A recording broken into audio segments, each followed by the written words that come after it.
राम राम सा हैंगी जनों ने स्वागत है हमारा चैनल में। तो हमें हमें मैं उठी हूँ फसे में पी दो पानी, क्योंकि पानी पिया वो आप पे हेल्दी रहो। फसे में हिनौन करना यू फसे हिनौन करा बाद में मैं ली दो नाश्तो में मैं ली दो एप्पल्स एंड ऑरेंजेस। फसे में नाश्तो करा बाद में मैं आएगी दुकान में आने में हेमोन जमायो। हेमोन में मैं पप्पा की थोड़ी मदद करा बाद में मम्मी हाथ आएगी वापस घरे। પછી ઘરે આવવા बाद में अपे की दो लंच में है तो अपोरे बीन्स री सब्जी एंड रोटी। मैं आधी रोटी खाती क्योंकि मेरी तबीयत ठीक होनी थी। પછી 4 बजे और आसपास में पढ़ाई करने बैठी। पढ़ाई में मैं मारो हॉलीडे होमवर्क किया क्योंकि यहाँ पर दशहरा हॉलीडेज हाले रहा।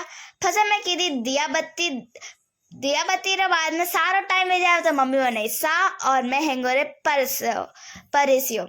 फसे अपे आई गया साउथ इंडियन शॉपिंग मॉल, क्योंकि अब हमारे कपड़ा कम पड़ता था और बटे मैंने एक भी कपड़ा पसंद नहीं आया तो भी मैं 2 कपड़ा लीधा। वन में एनी और रेनबो कलर ड्रेस अच्छे लगे तो रेनबो हार्ट कमेंट कर जो। अगर आप पिंक कलर ड्रेस अच्छी लगे तो पिंक हार्ट कमेंट कर जो। धन्यवाद सा।